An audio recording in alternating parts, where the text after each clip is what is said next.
हम में से कई लोग ये तो सोच लेते हैं कि ड्रॉप लेंगे, पर ड्रॉप लेने के पहले ये नहीं सोचते कि इस बार ऐसा क्या अलग करेंगे कि हमारी सिलेक्शन पक्की हो जाए।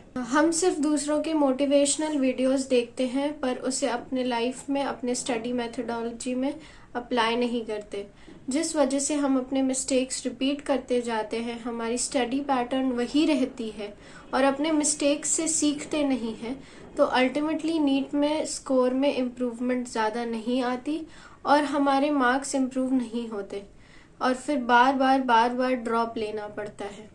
ड्रॉप लेना कोई बुरी बात नहीं है, प्रोवाइडेड आपने अपने ड्रॉप के जर्नी में कुछ सीखा और मेजर इम्प्रूवमेंट लाया। अभी तक नहीं ला पाए हैं तो रितिशा शर्मा की स्टोरी देखकर आप इंस्पायर हों और इसके मेथड्स को अपने स्टडी पैटर्न में अप्लाई करें और देखें कि इस अपने डिस्ट्रैक्शंस को कैसे ओवरकम किया और अपने मिस्टेक्स से क्या क्या लर्न किया। मुझे कई सारे मैसेजेस भी आते हैं कि मैंने 2 ड्रॉप लिए, 3 ड्रॉप लिए, 4 ड्रॉप लिए, पर मेरा सिलेक्शन नहीं हो रहा, मेरे मार्क्स नहीं बढ़ रहे।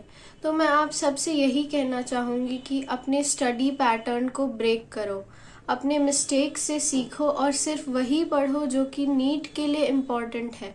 अपना नॉलेज बढ़ाने की कोई ज़रूरत नहीं है अभी, सिर्फ नीट ओरिएंटेड होके पढ़ाई करो। इस वीडियो को पूरा देखे बिना स्किप किए, क्योंकि इस वीडियो में रितिशा ने अपने बुक्स को गिव अवे करने का डिसाइड किया है। ये अपॉर्चुनिटी स्पेशली दिल्ली वाले बच्चों के लिए है जो कि जाके ये बुक्स खुद कलेक्ट कर सकते हैं। गिव अवे के डिटेल्स कहीं भी वीडियो में बीच में डले रहेंगे, तो प्लीज इस वीडियो को पूरा देखें। Hi Ritisha, so please introduce yourself. Hello everyone, I am Ritisha Sharma and I scored 654 in NEET 2021 with an All India rank of 3441. Ritisha, how many drops did you take and what was your AIR each time? So this was my third attempt. मैंने 2 drops लिए थे. In 2019 my score was 499 with an All India rank around 51,000. And in 2020 my score was 578 with an all India rank of 31,004.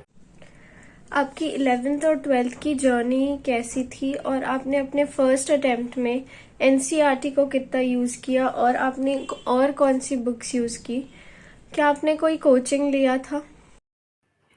11th और 12th में मुझे इस exam के बारे में इतनी ज़्यादा नॉलेज थी नहीं और मैंने बोर्ड्स में काफ़ी अच्छा परफॉर्म किया था through self study only.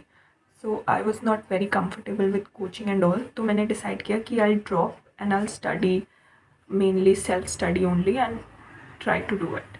But I think जब मैंने पहली बार ड्रॉप लिया था तो मैंने बहुत सारी बुक्स रेफ़र की थी और उस प्रोसेस में एनसीईआरटी काफ़ी इग्नोर हो गई थी. बट ये है कि I was working hard but still my direction was not up to the mark. तो इस वजह से आई मिस्ड और पहले ड्रॉप के बाद मेरे 578 आए. So that was disappointing because मैंने मेहनत की थी but still marks were not up to the mark. And then I was getting suggestions कि I should go for BDS में मेरा अच्छी गवर्नमेंट कॉलेज में आ सकता था, but that was not my dream. तो मैंने डिसाइड किया कि I will drop again and I will try to rectify whatever mistakes I have made during my first drop. So Ritisha, what was your subject-wise strategy? Like for bio, physics, chemistry, what materials did you use? Which books did you use?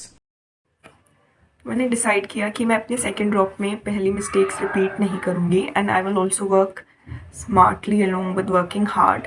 मैंने physics वाला का यकीन batch join किया जो कि online था और I think वो मेरे लिए बहुत हेल्पफुल रहा, क्योंकि उसमें ये था कि आप वीडियो की जगह सिर्फ लेक्चर नोट्स भी देख सकते हो. तो जो जो कॉन्सेप्ट्स मुझे अच्छे से आते थे मैं उनके सिर्फ नोट्स देखती थी और अगर मुझे कहीं डाउट होता था तो ही मैं वीडियो सेक्शन पे जाती थी.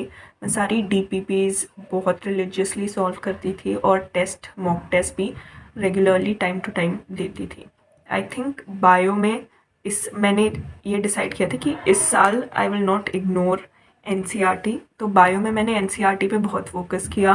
उसके साथ जो मैंने दूसरी बुक ली NCERT एट फिंगर टिप्स, वो भी NCERT बेस्ड थी. एंड उसके साथ मैंने एग्जाम्पलर और प्रीवियस ईयर क्वेश्चन सॉल्व किए बस. For bio that was more than enough, और उसी से मेरे बायो में काफ़ी अच्छे नंबर आए. That was 355 out of 360. और केमिस्ट्री में भी आई डिसाइडेड कि इनऑर्गेनिक केमिस्ट्री को तो बायोलॉजी की तरह ही ट्रीट किया, उसमें एनसीईआरटी के बाहर कुछ भी नहीं. मैंने उसके लिए भी NCERT eight finger tips chemistry के लिए भी ली थी, और उसके साथ एग्जाम्पलर और previous year questions for inorganic chemistry.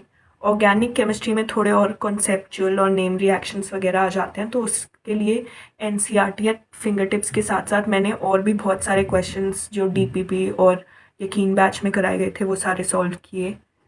For physical chemistry और फिज़िक्स मैंने फार्मूला शीट्स बना के लगाई, उसमें जो भी डिफ़िकल्ट फार्मूलाज थे वो मैं रोज़ रिवाइज़ करती थी, बाकी एक फार्मूला शीट बना रखी थी.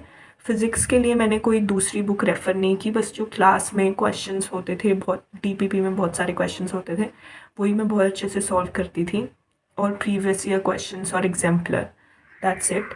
और इस तरीके से मैंने अपनी बुक्स को बहुत कंसाइज रखा, बहुत सारी बुक्स नहीं रेफ़र की, सिर्फ एनसीईआरटी बेस्ड और previous year question based books refer की, और हर सब्जेक्ट की डीपीपी सॉल्व की, और वो मेरे लिए इनफ था. मैंने ये फोकस किया कि मैं इसी को बार बार रिवाइज़ करूँ, कुछ जो गलत हो रहा है उन्हें दोबारा करेक्ट करूँ instead of going to many books, और वो मेरे लिए ज़्यादा हेल्पफुल रहा. And I think that is what help me improve my marks. NEET के दिन पे आपका एक्सपीरियंस कैसा था? क्या उस दिन आप प्रॉपर रेस्ट लेके जा पाई थी, या फिर नीट के सेंटर के कंडीशंस कैसे थे? वहाँ सेंटर से निकल के आपने क्या सोचा? आपके रिएक्शंस क्या थे पेपर को देख के? तो जिस दिन एग्ज़ाम था उस दिन आई मेड श्योर कि मैं प्रॉपर अमाउंट ऑफ रेस्ट लेके आ रही हूँ, प्रॉपर ब्रेकफास्ट लिया हूँ. जो मेरा एग्ज़ाम सेंटर था मैं वहाँ पे टाइम से पहुँच गई. My father took me, he was waiting outside while the exam was going on, and मैं उधर 2 घंटे पहले ही पहुँच गई थी. तो I try to keep my mind calm and wait. फिर उधर सारे कोविड प्रिकॉशंस अच्छे से फॉलो किए गए थे. जैसे हमें पेपर मिला तो when I went through it, I think biology and chemistry went very smoothly. बहुत ही ज़्यादा एनसीईआरटी बेस्ड पेपर था, मतलब अगर आपने एनसीईआरटी अच्छे से की है तो you will not face any problem, तो इसलिए वो दोनों मेरे बहुत स्मूथली चले गए. जो फिज़िक्स था वो ऑब्वियसली थोड़ा लेंदी था और एप्लीकेशन बेस्ड क्वेश्चन ज़्यादा थे, तो उन्हें देख के थोड़ा पैनिक तो हुआ, but I try to keep my nerves calm, क्योंकि मैंने बहुत सारे मॉक टेस्ट दिए थे. तो आई बिलीव्ड कि I can handle it, and I try to tackle all the questions calmly. जो चॉइसेस वाले क्वेश्चंस थे वो थोड़े नए थे, बट वही मॉक टेस्ट की वजह से उनकी भी प्रैक्टिस हो गई थी. तो ओवरऑल जब पेपर हुआ at the end of it, मैं पूरी सेटिस्फाइड और कंटेंट थी कि I have given my full 100%, और अब रिज़ल्ट जो भी हो I am satisfied with my self, and I was hoping for a good result. तो मैं जब बाहर आई आई सेड कि हाँ पेपर वॉज गुड. घर आई and finally I was relaxed कि 2 साल की मेहनत का फाइनली एक कल्मिनेशन हो गया पेपर के लिए. I was kind of excited कि रिज़ल्ट कब आएगा, रैंक कैसा आएगा, and I was expecting around, मैंने जब चेक किया था तो these were exactly the marks that I was expecting, 654. और जब रिज़ल्ट आया तो मार्क्स भी उतने ही थे और मेरी रैंक 3441 आई थी. आई थिंक एज ड्रॉपर्स आपके डिस्ट्रैक्शंस और डीमोटिवेशन ज़्यादा होते हैं as compare to normal aspirants.